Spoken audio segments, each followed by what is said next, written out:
Salut tout le monde et bienvenue dans un nouvel épisode des Arts et la Science by Jérémy. Alors, durant le week-end, j'ai pu constater une variation de la facilité d'utilisation de certaines lunettes et j'en ai profité du coup pour poser quelques questions à Benjamin qui s'est empressé de répondre et de manière très juste.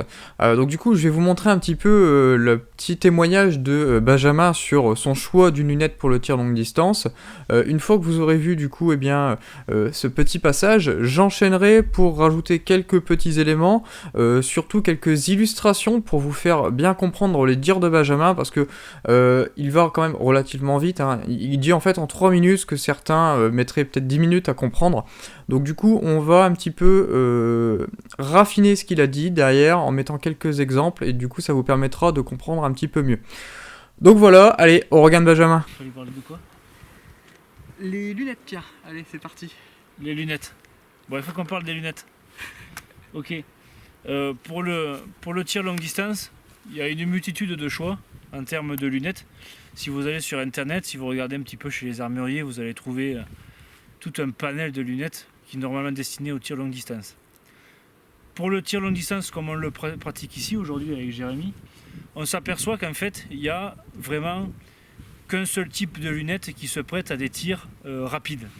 C'est quand j'entends parler de tir rapide, c'est pour faire du tir, recharge-tir, de la contre-visée, ou simplement on veut interpréter la correction à apporter par rapport au vent ou par rapport au point d'impact. C'est toujours le vent, mais si vous voulez corriger votre point d'impact. Le top, c'est de pouvoir avoir une tourelle de hausse qui est exprimée de la même valeur que votre réticule à l'intérieur. Maintenant, on a ce que j'appelle un triptyque d'erreur, c'est-à-dire qu'on peut avoir des tourelles à 1 minute d'angle, donc quart de minute d'angle ou huitième de minute d'angle, avec un réticule dans la lunette en millième, et en plus de ça, une lunette au deuxième plan focal.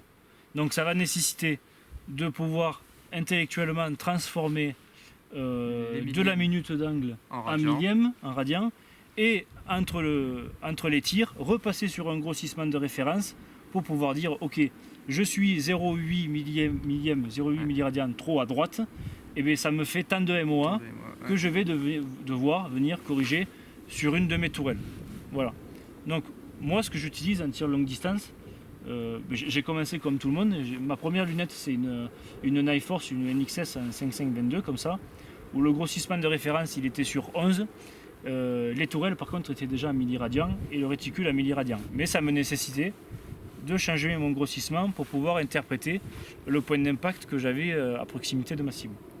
Donc le plus simple c'est quand même d'avoir une lunette en premier plan focal. Le grossissement lui il est invariable, variable, je veux dire, ça pose pas de problème. Le réticule grandira avec le zoom. Exactement, donc le millième sera toujours le millième, qu'importe la plage de grossissement. Les tourelles de hausse et de dérive sont graduées à milliradian, 1 cm à 100 mètres, et le réticule à l'intérieur de ma lunette, lui aussi, à millième. C'est ce qui me semble être, dans ma logique d'européen, le triptyque gagnant pour le tir longue distance. Alors certains diront, je pense, oui, mais la minute, c'est plus précis. C'est plus précis. Ouais. C'est complètement vrai. Mais dans notre habitude de raisonner métrique en Europe, je pense que pour nous, c'est bien plus simple de fonctionner en millième. Je parle bien du tir longue distance. Toi qui pratiques un peu le bench, peut-être que ça pose pas de souci d'être en minute d'angle. Non. Mais dans notre façon de réfléchir à l'européenne et à la française, je trouve que le premier plan focal, la tourelle à millième et le réticule à millième, Combo gagnant. Combo gagnant pour se poser le moins de questions possible. Voilà. Impeccable. Alors c'est parti, maintenant on va analyser un petit peu les dires de Benjamin. Bon, dans un premier temps, on va essayer d'expliquer qu'est-ce que c'est vraiment que le premier ou deuxième plan focal pour une lunette. Le premier plan focal, ce qui se passe, c'est que votre réticule va suivre l'image lors du zoom. C'est-à-dire que si par exemple, voilà, on va prendre un exemple, celui que je vous mets en illustration là, je suis en train de viser une biche, alors ça marche aussi pour le tir, hein, on s'en fout, hein, c'est juste une illustration. Vous voyez par exemple que quel que soit le grossissement, eh bien par exemple, le point tout en bas du réticule, vous voyez qu'il est sur le sabot de la biche. Ce que vous voyez du coup, c'est que quand on vient grossir l'image, eh bien ce point reste au même endroit. Ça veut dire quoi? Ça veut dire que la valeur de l'angle va rester constante quel que soit le zoom. Et ça, c'est super pratique. Imaginez, vous tirez et vous loupez. Eh bien, ce que vous allez voir, du coup, c'est l'impact, où est-ce qu'il a été.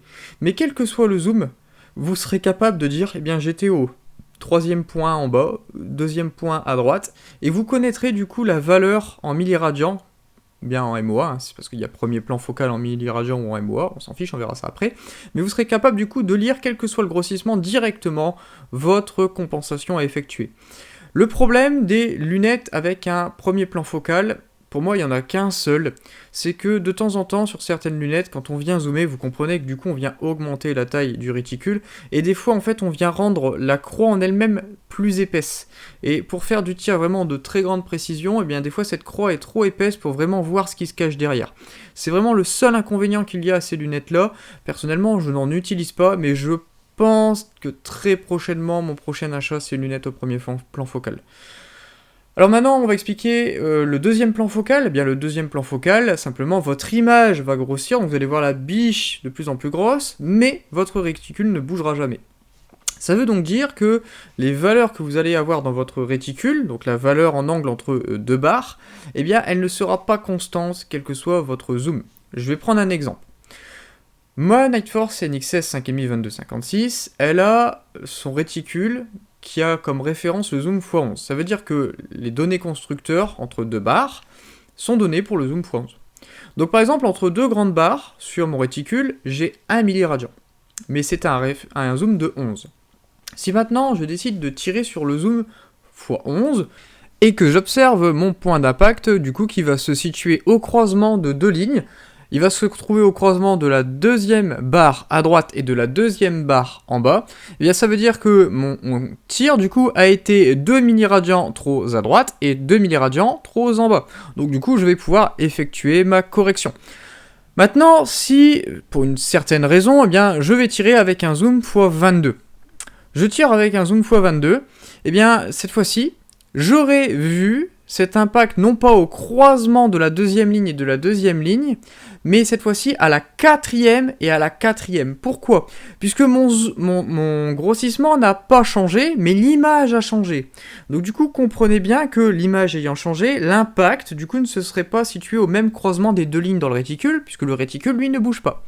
Et donc du coup, ça veut dire quoi ? Ça veut dire que quand on augmente le zoom sur un deuxième plan focal, eh bien la valeur de vos différents traits sur le réticule va changer. C'est-à-dire que votre 1 milliradian qui était valable pour un zoom de x11 ne sera plus valable à d'autres zooms.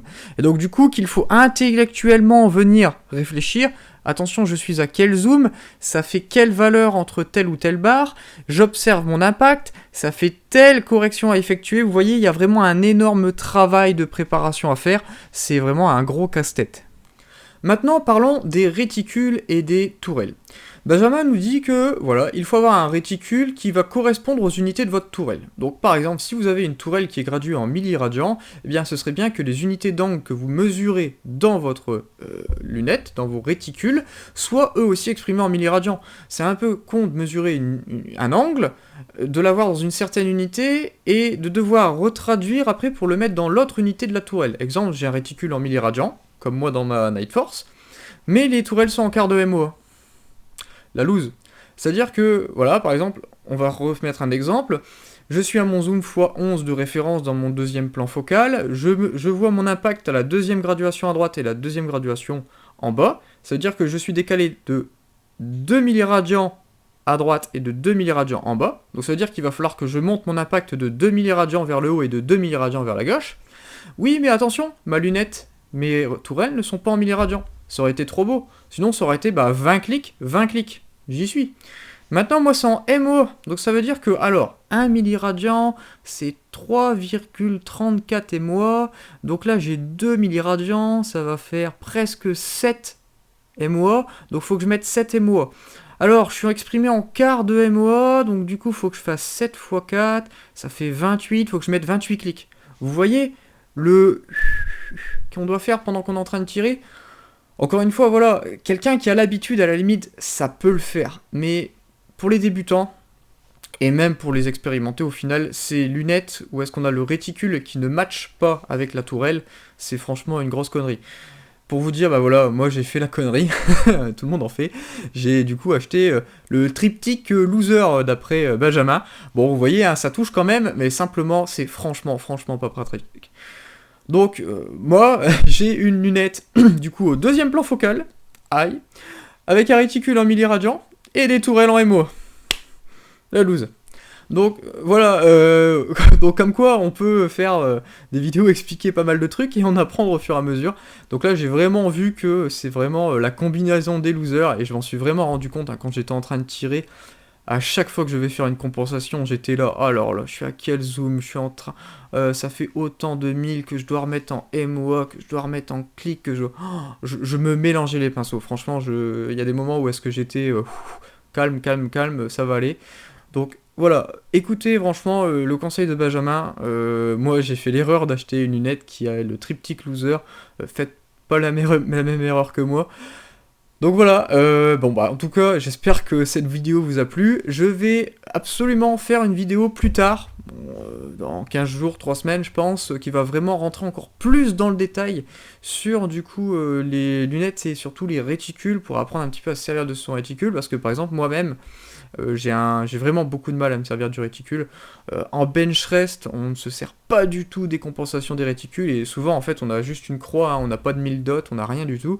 Donc du coup, apprendre la lecture du réticule c'est relativement nouveau pour moi, donc je vais en même temps me former à ça, et en même temps bah, je vais essayer de vous faire un genre de mini compte rendu sur mes observations, et puis vous expliquer un petit peu aussi comment ça marche une fois que je serai sûr vraiment d'avoir à 100% compris, parce que bon là, à l'heure actuelle j'ai compris 95%, il y a encore quelques petits trucs qui m'échappent. Donc voilà, allez, en tout cas, j'espère que ça vous a plu, et à bientôt dans une prochaine vidéo.